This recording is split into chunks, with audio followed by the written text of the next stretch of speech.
Today I'm going to be walking you through how to fill out the bonded title application or tax collector hearing statement of fact. This is the paperwork that you're going to take to the Texas DMV once you've determined that you need a bonded title. And then from there, they're gonna give you a bond amount, and after that, you have to go and purchase a surety bond if they do approve your application. So this is all for educational purposes. This is not endorsed by Texas DMV. This is just the way I would fill out this application. So let's go ahead and just get started. So with that being said, please go ahead and consult with the Texas Department of Motor Vehicles or your local county tax office if you have any questions or concerns. So let's go ahead and jump right in. First things first, we're going to go ahead and get the VIN number of the vehicle. I have another video where I show you how to double check the VIN. You have to make sure that this is done with no mistakes. Any kind of mistakes on the paperwork, it increases the chances of them rejecting it. So make sure everything is correct on here, especially if you're filling it out by hand. So this particular vehicle is a 2014. So what I like to do is come here to the VIN decoder. If I don't have any information for the vehicle itself, then I will come here and I will fill it out. I will plug into the VIN decoder. So first things first, they're going to come into the VIN decoder. So if I don't have any of the information on the vehicle, this is a handy tool to just get that basic information. So we're going to go ahead and plug in the VIN number in this.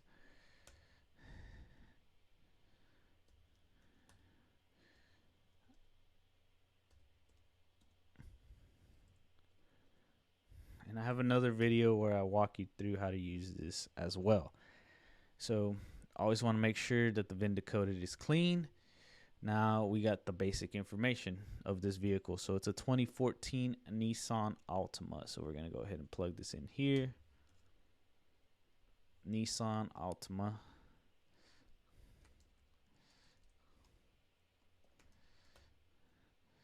And then body style, you can put sedan. Or if it's a four-door, just put four-door. And it's an Altima. Okay, so this is very important. You have to put something down here. Vehicle purchased or obtained from, and the name of the individual or entity. So if you purchased it from somebody, a private seller or something, you just get their name. Then you got to put it in the odometer, the current odometer mileage reading. When did you purchase this vehicle? Make sure you put that date, and then purchase price, however much you purchased that vehicle. Now we're going to put your information here.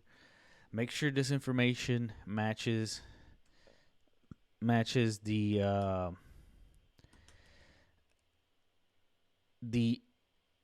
information on your ID, any kind of ID that you're using. It has to be exactly like that. If you have a middle name, make sure you include your middle name and it's full. They do not accept initials. Make sure there's no errors as far as spelling for your name or anything like that. So we're going to put the first applicant here. Now, if you want somebody, say your spouse or maybe your family member wants to be on the application and be owner as well, then you would put their information here. An additional applicant first name, additional applicant field. So first name, middle name, last name, and make sure, like I said, make sure there's no mistakes on the names, and it's the full name all spelled out. Next, you're gonna put the address, 123 Main Street, right, and then let's say Austin, 98701. So you just type in, make sure you put all the information in there like that. Now, if you're sending this over via mail, make sure you put in an email, because they might reach out to you via email if they have any questions. And then we're gonna and make sure you put a phone number as well, because if you do mail this off, they might have questions and they want to be able to reach out to you, because you might be missing information. There might be something that that can get taken care of via email or phone. So make sure you have to put that information down if you are going to be submitting it by mail. I would also recommend putting it down if you're going to go in person, just because it makes it a lot easier for the Texas DMV. So now for the application explanation. Here you just want to be pretty brief, quick. Say you bought the vehicle, just put and make sure that it is the truth. Everything that you state here is 100% fact. So just put what happened. You bought the vehicle from John Doe.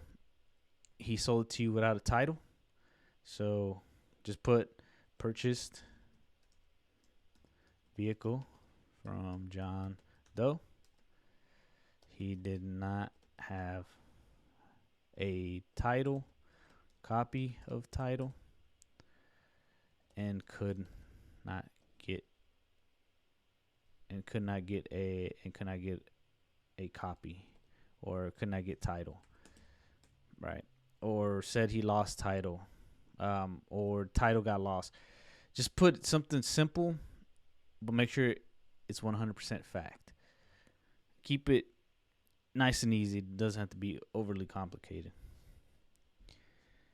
This part trips up a lot of people, so just keeping it nice and simple, straight to the point, clear, and it's all facts. That's gonna save you a lot of headaches and a lot of just concerns, especially when you go take it to the Texas DMV. So next, we're gonna fill out the applicant questions. It's a set of yes or no questions, and you have to answer each and every one of them truthfully. So, do you live in Texas? If you live in Texas, put yes. Are you military personnel stationed in Texas? If you're not in the military who's stationed out here, put no. Has the vehicle been titled in Texas? If you don't know the answer to this, you're going to have to contact Texas DMV and give them the VIN number, give them the VIN, and they're going to be able to tell you right off the bat if it's been titled here in Texas. It's a different process if it hasn't, but for now we're going to say yes, it has been. And I'm going to make a video on a vehicle that's from out of state, has never been titled here in Texas, what the requirements and all that are to get the bonded title accepted, and also you can title the vehicle. The bonded title application. So is the vehicle you are attempting to title a non-repairable vehicle? If you're not sure, again, contact the Texas DMV and give them the VIN number, and they'll be able to let you know what was the status of that title, and what's the current status of that title right now, when the last time it was titled. So the next question, is this vehicle you're attempting to title a salvage vehicle? So if it is, then you're going to require a form of VTR-61, which is the rebuilt vehicle statement. You must provide that. If it's not, then just hit no. And that's a whole nother separate video on figuring out how to do that. Usually you're going to know right off the bat. Texas DMV is going to let you know if it was a salvage vehicle that needs to get converted to a rebuilt title vehicle, which is this form. They're going to let you know. So best thing to do is contact the Texas DMV with the VIN number, and they can break down the title status for you. The question 6 and 7, and these questions really trip up a lot of people. They can be a little bit confusing, and just because of the way they're worded. So they sound similar, but they just mean slightly different things. So let's break them down, right? Question 6, are you in legal possession of the vehicle? So that just means, is the vehicle physically with you right now? And you have the right to hold on to it. For example, if the car is parked at your house, in your garage, or on your property, and you bought it or have paperwork proving you own it, you can just check yes. Right? Simple as that. Now, if the vehicle is somewhere else, like maybe at the mechanic shops, storage lot, or a tow yard, then you will check no, because it's not it's not in legal possession. You don't have legal possession of the vehicle, and then you're gonna write down where the vehicle is located and why it's there. For example, at ABC Tow Yard, pending bonded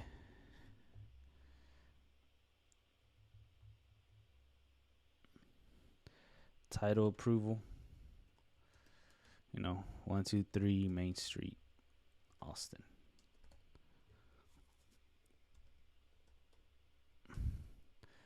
Simple as that. Don't overthink it. Now, question 7. Are you in legal control of the vehicle? So this one asks whether you have the authority to make decisions about the vehicle, like getting it inspected, repaired, or applying for title. So if you bought it legitimately, have a bill of sale, or the previous owner gave you permission to take care of it, then you just check yes. If not, you're helping. If not, for example, if you're helping someone else with their vehicle and it's not legally yours, then you'll check no. And again, you're going to provide the location and an explanation. It could be something like, brother owns it, helping with title work,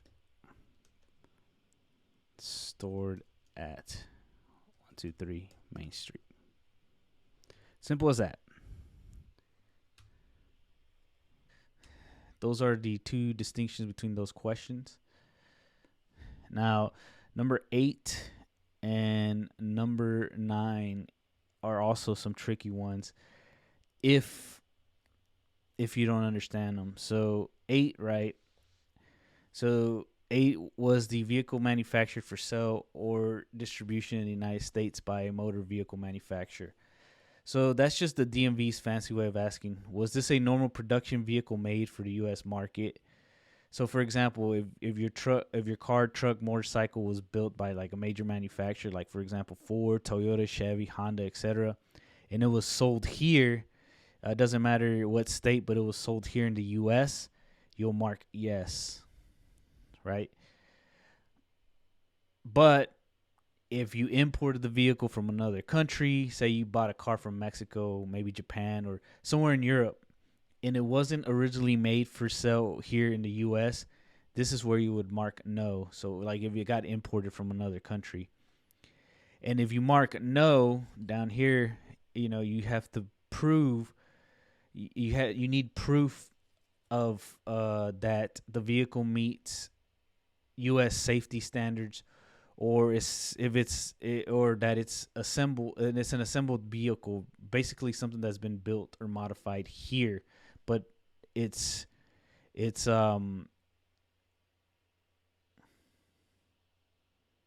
being held to the U.S. safety standards, right? So you would put yes if that's the case. And then for question 9, is the vehicle an assembled vehicle from a new or used parts or a kit that has not been previously titled? So this one, it's pretty much asking, did you build this vehicle yourself, or was it rebuilt using different parts, like a kit car or maybe a dune buggy or something that was just heavily modified? If that's the case, you would hit yes, right? And then you're also going to need a rebuilt vehicle statement form, VTR-61, and an ASE inspection on either form VTR-64 or VTR-852. So that's if you built something custom, right? If it's not a production vehicle that was made to be sold here. So those are probably the 4 questions that really trip most people up, just because of the way they're worded. After that, it's pretty simple. Is the vehicle complete? Pretty much, does that vehicle have a motor, body, and frame, right? So if it doesn't, then you hit no. If it does is yes. And as you can see here, an incomplete motor vehicle will not be titled. So you need to have a motor, body, frame. For the vehicle, if it's a motorcycle, must have a motor and frame. And if it's a trailer, must have a bed, frame, and axle assembly. Now, question 11 is the vehicle 25 or more years old? So it asks this, and then it's going to ask you for the current value of the vehicle, if you have that. So if it is older, then hit yes, and then just put the current value. You could just put the SPV value of it, or just the purchase price that you bought from the person that sold it to you, if you ended up buying it. If you don't know the value, you're gonna have to ask the Texas DMV to help you determine that value, because they might need an appraisal. It just depends on the situation. Once you take this application to the Texas DMV, they're gonna be the ones that are gonna tell you what needs to happen if you're missing anything. After that, you sign it and you print and date. And if an additional applicant is on the application as well, they're gonna sign it, print and date. The second sheet, you do not touch this at all. This is actually handled by the Texas DMV.